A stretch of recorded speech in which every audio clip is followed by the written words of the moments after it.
Hey, welcome back to Family Twist. This is Corey. So if part 1 with Alicia was the slow burn, part 2 is where everything detonates. When I was editing this section, this is the moment I actually stopped the audio and just stared at the screen. Alicia goes back into her DNA results with new eyes. Not curiosity, but urgency. She's no longer browsing, she's building a case. She's running down every clue she has carried since childhood and testing it against data. And then she drives to Detroit, unannounced, in the middle of COVID, through nearly empty government buildings, looking for proof that she might be adopted. What happens next is not subtle, it's not gradual. It's a yellow card waved in the air. It's being called by the wrong name. It's the word adoption landing like a brick to the chest. When she says she walked out of that building not knowing who she was, that's not a metaphor. This is the part where the life she thought she understood collapses in real time. That changed my whole life. And I opened up that AncestryDNA kit again and started looking at it with totally new lenses. If these people are really my first cousins, who are they? If this person is my first cousin, then her dad or her mom, and I got to start figuring this out. Yeah. It was more, I got to find out if what my husband is saying is right.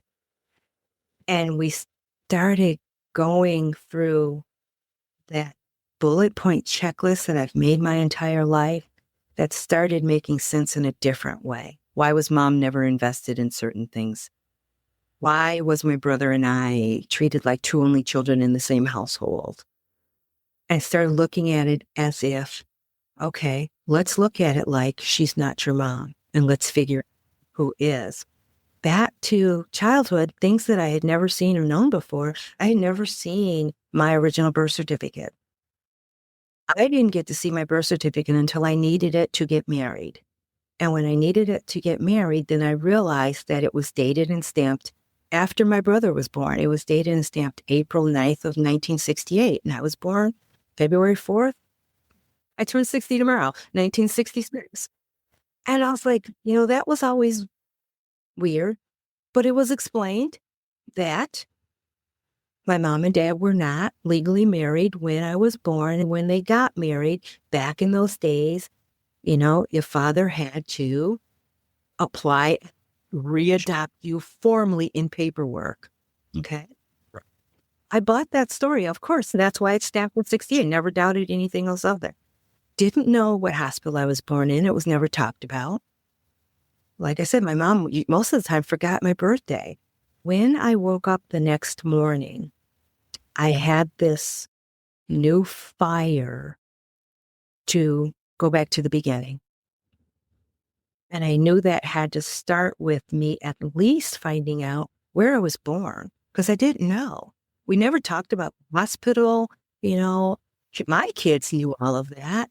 My kids knew their birth story. My kids knew the funny jokes that their father played on me while I was pregnant.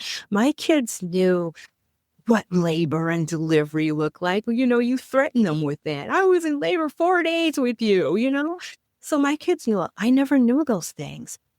So Yeah. I woke up that next morning and got on the highway, attempting to go to work, and did not get off the highway, and started calling what I knew as the Detroit area. And for those of you that are not in Detroit, anything past Metro Airport, anything on the west side is Detroit to us. So it could be Southfield, Birmingham, Bloomfield, it could be Romulus, it could be Ecorse, you could be actually city of Detroit. I didn't know. So I called Wayne County, Macomb County, all of the surrounding cities, just to find out, how do I find my original birth certificate? And that was a process of elimination that led me to the right place. And it was another county filling me in that they had access to the state records, and they were able to direct me to Wayne County. I did go to Wayne County that day, and we're in 2019. And we're still very early 2018. We're talking June-ish, May-ish, where things are now. But you have skeleton crews, you have the essential workers that are still there. And so, people did not want you coming into their places of work. People did not want you showing up unattended. And I drove to Wayne County in COVID, masked up, and got in the building because security was down low and there weren't a whole lot of people. The hallways were empty. It was a skeleton building. And I made it to the post-adoption agency where only one person was working on the whole floor. And she literally lost it. We're like, how did you get in here? You can't do it like this. You even have to make an appointment when we're in full operation, let alone coming to me during COVID. And You should have said, I'm here to work. And I wear a lanyard for work anyways. And so people didn't even flip it. There weren't even enough people to even care who I was. And I got enough information from her through my tears of explaining, I'm here because I don't know my beginning. I'm here because I don't even know if I'm adopted. I'm trying to find out if I'm adopted. I'm trying to find out if you have anything on record with my name on it that tells me I'm even in the right direction to start this journey. I could be totally off base. I could be totally wrong. It could have been what I thought as a kid, that my father had a child with another woman and my mother took me in. But I'm not adopted, and I am just the product of this, that, and the other. And she did give me some critical information that was earth-shattering in the moment. Because after my pleading, after my tears, after telling her why I was there, she came back out with this yellow card, like the kind that you used to get at the library when you check out books. So it was this big, large, and it was folded in half. And she's waving it and fanning herself. It wasn't hot, but she kind of was fanning herself with it, the information. And she says, well, Sharon, the good thing is the adoption agency that you were placed with is no longer in business. So all of your information will be held at Vital Statistics in Lansing. And you will be able to get all of that information from them. No, I'm sorry, you have the wrong person. My name's Alicia. Sharon's her middle name. I don't know what Sharon you looked up, and she kept on talking. No, Sharon, but you will have to apply for it. Here's the application for this. Here's the application for that. And the Michigan Adoption Agency, they'll have everything. I don't know how complete it is. You're going back a long way. And I said, once again, no, are you looking at the right person? My name's Alicia Sharon. And she's looking at me going, Sharon, I'm not supposed to be giving you even the information that I'm giving you. It can be gotten at Vital Statistics in Lansing. And then it clicks in. Wait, is that me on that card? Adoption agency, foster care. I mean, it was like a brick, a weight. Everything she was saying was just boom. It was just like I could feel the weight on my heart with everything that she was saying was just making me smaller and smaller and smaller, to the point when I walked out of there, I was an infant. Every person that had built up this woman was now a lie. My life was now a lie. And I didn't know who I was. And I walked out of there almost like I didn't know how to get home. Yeah. Almost like I didn't know where home was. Because in that moment, I didn't know who I was. All I left there with was that you were born Sharon. You were placed up for adoption. You lived in foster care. And your records are in Lansing. and these two people that raised you. But the daddy that I idolized, neither one of them were my parents. And wait, are you saying, what about my brother? Is he my brother? Yeah. And she's telling me, at the time you were adopted, the only sibling listed is 11 years older than you. Oh, wow. Well, that's not the brother I was raised with. So I also left there knowing I had a brother. And I went back downstairs. I went to my car. And mind you, no one knew why I didn't show up at work. My husband didn't know that I stayed on the highway and drove to Detroit. Nobody knew anything. And I called my husband, and all I could say was, they lied. They lied. Everybody lied. Everybody lied. And he's on the phone going, what are you talking about? What did you do? Where are you? Yeah. And I'm like, I'm in Detroit. What do you mean you're in Detroit? I came to Detroit. What did you come to Detroit for? I was like, I had to start. You told me to start. You told me to start. I had to start. I came and start, and they all lied. And by this time, I'm literally banging on my steering wheel, banging, and my horn is like randomly, because some hits are hitting the horn, and I'm screaming, they lied, and my horn is going beep, beep, beep. And he's trying to sort it all through, and I know that I can't drive. Right. I don't even, and he's like, where are you? And I couldn't even tell him where I was because I was so laser focused on following the navigation app to get there. I don't even know what part of Detroit I'm in because I'm not affluent in the area. So he's like, just set the map home and start heading back, and I'll start heading to you. I'll track you, and I'll meet you wherever I meet you. And we made it to around Metro, and I stopped at a Cracker Barrel restaurant, and my husband met me there, and he basically took home an infant. I went home, I got in the bed, and I stayed there for 3 weeks. Wow. I stayed there for 3 weeks, just crying, just going back through everything that didn't make sense, every connection that, like, most parents do this, but mine didn't. Went through everything, and now I was all like, oh, now I understand why they didn't. Now I understand why when my father died, we didn't get anything. My mother didn't call us to come help her sort anything. You know, I like why she's not invested in me or my life at all, not created a mother-daughter bond.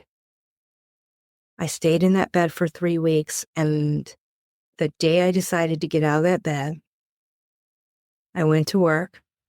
I came to work with 2 more computer monitors.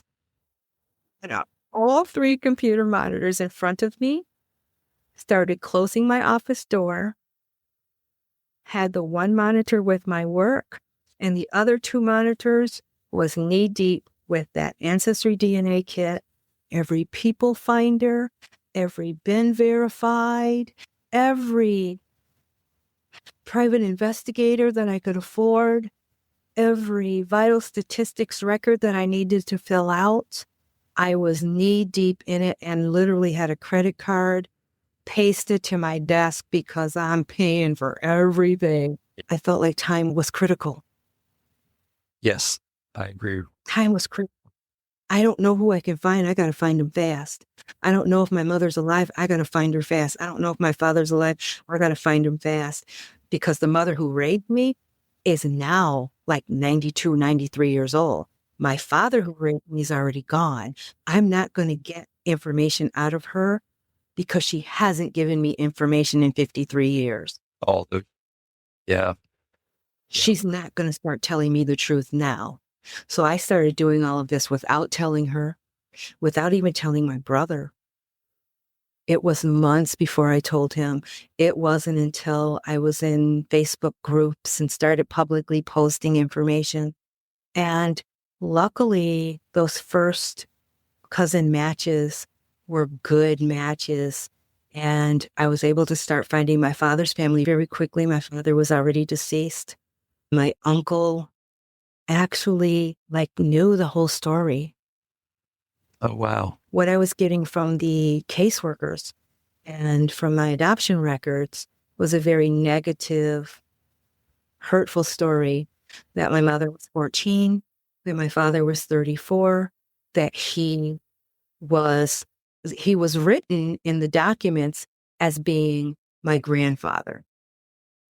So I already had spent weeks thinking I was a product of incest.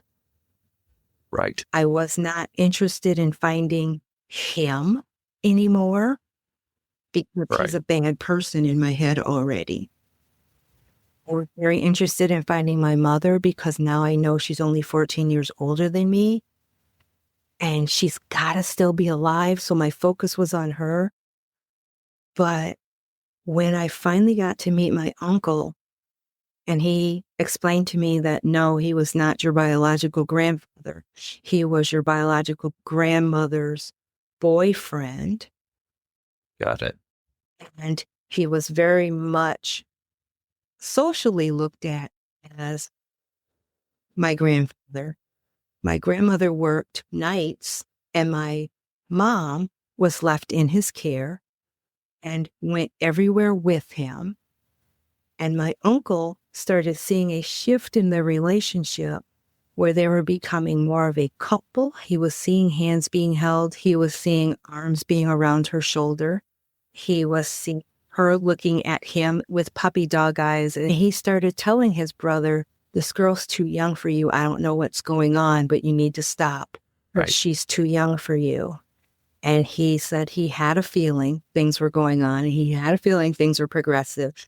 And when his brother, my father, had said, if we had still lived down south, no one would think anything of this. Mm-hmm. Knew things had gone further than what it was supposed to have gone.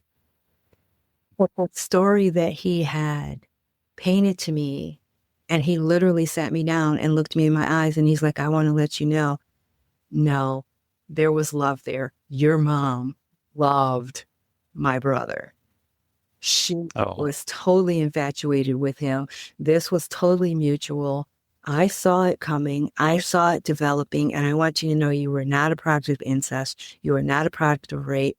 And yes, my brother paid dearly for it because, yes, he was sentenced and committed to prison of statutory rape of her because the grandmother was very angry, very bitter, and was not going to stand for this and was not going to raise this child that was conceived by her boyfriend and her daughter. My mother wanted to keep me and did bring me home from the hospital. It was my grandmother who said, we can't afford this. And she did not want to keep looking at me every day, knowing where I came to be. So the plot twist was the parents who raised me, my mom who raised me, and my grandmother worked at the same place. They worked at the same restaurant. And my biological grandmother had shared the story with my mother who raised me about her daughter and about this child. And the mother who raised me was in her 40s, could not have children. She had already lost a couple of children. And they had devised the plan on how and who they needed to put connected in order for the parents who raised me to go adopt me from this agency. So even though I was placed knowing I had impending parents lined up. So do you know whether your biological paternal grandmother, did she know anything about you? Would she have been given a chance to help keep you, your father, mother? My father was 34. His parents were already deceased at that time. But my father did know about me, and my father did signed my original birth certificate before. That was part of his sentencing. So my original birth certificate, both my biological parents were signed onto it. My father completely stayed in touch with my mom. He actually served a sentence. He came out. They reconnected. They stayed friends until both of them passed away. So by the time I found out both of my parents were deceased, I never had the opportunity to meet either one of my biological parents. But when I did finally, through a confidential intermediary, get my mother's death certificate, that was the find out her name, because I couldn't find out who she was. I didn't have her name. I knew my father's name. And because of the multitude of groups that I was involved in, I kind of felt like I was done. I had the story. I know how I came to be. I know how I came to be adopted. I know why my parents adopted, although I didn't agree with them keeping it a secret, and I wish that they hadn't. I understood that through research and through the many multitudes of groups and how adoption agencies worked by that time, I understand how they were encouraged not to share that information. I had my brother's birth story. I understand now why there was this distance between him. He came as a 3-day-old baby, and my mother had to very quickly get consumed into life as having never had children to be a parent of a newborn. I now understood why my mother and I were not that mother-daughter bond, because I did go home with my mother. I was taken away from her. I did not want to go. I was taken kicking, screaming, and I had that embedded in me. I still have that feeling that there was somebody else. And so the mother raised me was not that person that was in sync. I didn't see myself in her. I knew that it didn't make sense. I knew that it didn't match. And I knew in my heart that she was not my mom. But I was told and believed, and I was raised to believe what my parents said. So the story that was narrated and created, I bought into. Did you ever find out whether you have any half siblings out there? Oh boy, did I. Okay, I warned you. I told you this accelerates. From 3 weeks in bed to 3 computer monitors lit up with search results, credit card taped to the desk, private investigators, vital records, DNA cousins, a father who is not who she thought, and a mother who is gone. And then the twist inside the twist. Because just when you think you understand the narrative, the story of her conception shifts again. It's not incest. It's not what the paperwork suggested. It's something far more complicated, something layered with love, crime, secrecy, and social judgment. When I was editing this was the point where I realized that this was not just a DNA discovery story. This is about identity being dismantled and rebuilt piece by piece. And we're not done. In part 3, we talk about what it means to live with this truth, about the half-siblings, about faith, healing, about whether redemption is possible after decades of silence.